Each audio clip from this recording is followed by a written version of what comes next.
Yeah, I totally look forward to getting back out on the road, and it's very exciting to actually to be on my own, because it's the right time in my life. So, and I'm ready for it. You know, having the experience of the 15 years with the Cranberries and the huge phenomenal success that we had so young, having dealt with that and having learned to cope with it and to live and function on a day-to-day basis as a human being with that, and to kind of move on and get over it and find your feet and go back down to reality. And you know, when you've done that, I feel like I've done kind of a 360-degree circle, and that I'm kind of at a stronger place now mentally, you know, than I've ever been in my life, so that's good.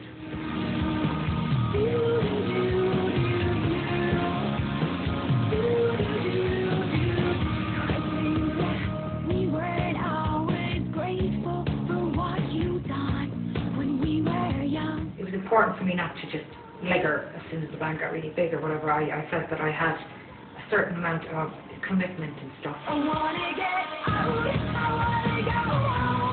Towards the end, then it just came to a point where it was kind of the obvious thing, you know, as we had 5 albums and the greatest hits. And then it kind of seemed like time for a change, you know.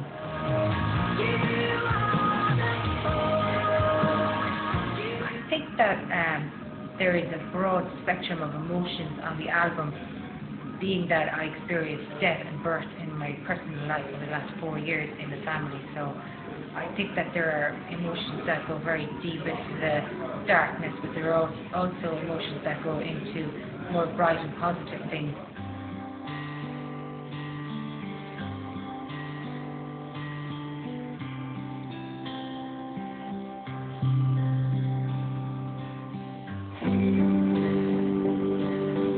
Are You Listening? It was basically it was just a nice idea. I remember I said to my husband that I'd come up with a really good title, and he said, "What is it?" And I said, "Are you listening?" And he had saying, "I am." And I was saying, "No, are you listening?" And he was going, "I am. What is it?" And I was going, "Are you listening?" And I just liked the little the subtlety of it. It's very subtle, and it's delicate, and it's not a statement. It's a delicate question. And also, if you are listening, well then you're listening, and if you're not, well then you don't know about it, do you?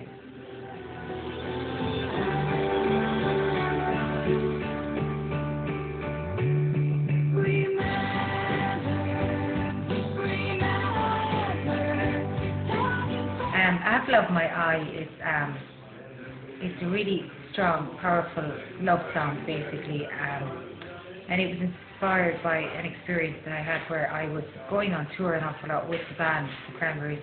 It was tough enough kind of leaving the little ones and stuff, and my husband always did come with me, but I just had to do this part of the tour without him because he was sick, and for a second I just imagined my life without him, and it was like, you know, it would be terrible. And I suddenly realised that it's so easy to take love for granted on a daily basis or whatever, and I kind of realised that all human beings ultimately strive to be loved and to find one love. And if you find it, you really do have to cherish it every single day and every single minute. You can never take it for granted. This is just an ordinary day. Wipe that insecurity away. I think the 20s for everybody is probably kind of a time in your life where you're not really sure who you are. But when I was back then, 10 years ago, I really thought I knew everything, but now I think that I know nothing, because I've learned that you're so wrong about so many things, and that life is really not as predictable as you think, and it's not as easy. It's not as simply cut, straightforward. It's always, you just never know what's around the corner, you know.